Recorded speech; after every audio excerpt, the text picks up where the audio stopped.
नमस्कार। आज पद परिचय में हम देखेंगे कि जो 10वीं कक्षा में सीबीएसई एग्ज़ाम में जो पद परिचय आता है वो किस तरह से आते हैं। कई बार इस तरह के क्वेश्चन हमें पेपर में देखने के लिए मिलते हैं। निम्नलिखित कथनों के रेखांकित शब्दों के पद परिचय के अनुसार दिए गए विकल्पों में से सही विकल्प चुनिए। कि आपको कुछ कथन दे दिए गए। कथन 1 है, हम देहरादून घूमने गए। राशि 10वीं कक्षा में प्रथम आई। वह स्कूल से अभी अभी आया है। हमें अपने देश पर गर्व है। तो इसने जो कथन दिए हैं चारों में से शब्द दे रखा है अंडरलाइन करके, हम 10वीं, स्कूल से और देश पर। तो पहले हम शब्द देखते हैं हम। तो हम जो शब्द है वो देखेंगे कि क्या है। यहाँ इसमें ऑप्शन जो 4 दिए हैं, विशेषण, संज्ञा, सर्वनाम और संज्ञा। तो हमने देखा है कि जो हम है वो ना तो विशेषण है ना संज्ञा, सर्वनाम है। तो सर्वनाम है यहाँ। हम प्रथम पुरुष है वो भी ठीक है, पुल्लिंग है ये भी ठीक है, बहुवचन है ये भी ठीक है, कर्ता कारक है ये ठीक है।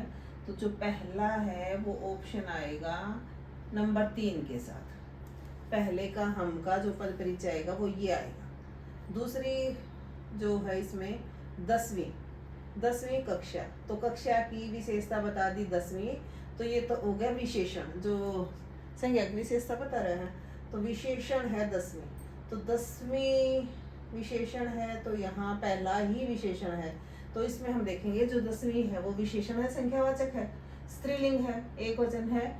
तो ये जो 2 है वो है हमारा पहले के साथ। अब तीसरा जो हमारे पास है उसमें है स्कूल से।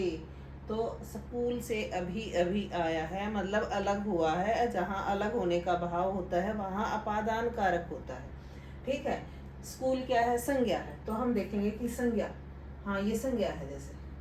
तो लेकिन हमने देखेंगे पूरा स्कूल संज्ञा है, जातिवाचक ठीक है, एक वचन है, पुल्लिंग है, लेकिन अधिकरण कारक होता है में और पर। ठीक है। तो यहाँ अधिकरण कारक नहीं आएगा।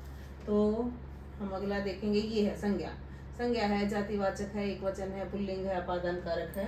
तो नंबर 3 आएगा नंबर 4 के साथ। अब रह गया नंबर 4 रह गया, तो वो नंबर 2 के साथ ही जाएगा।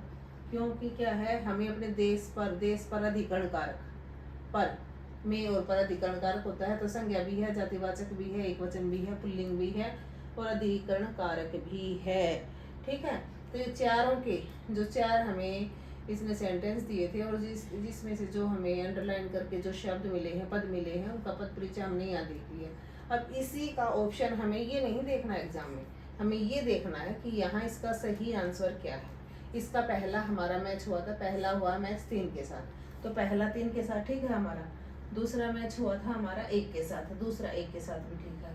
अब तीसरा हुआ है हमारा 4 के साथ, तीसरा 4 भी सही है। फिर हमारा चौथा हुआ है 2 के साथ। तो हमारा पहला ही आंसर सही आ रहा है। अगर इसमें नहीं आता तो हम दूसरा चेक करते, दूसरा नहीं देगा होता तो तीसरा करते। इस तरह से हम चारों के 4 ऑप्शन चेक करते। लेकिन यहाँ हमारा सबसे पहला जो ऑप्शन है वही सही आता है।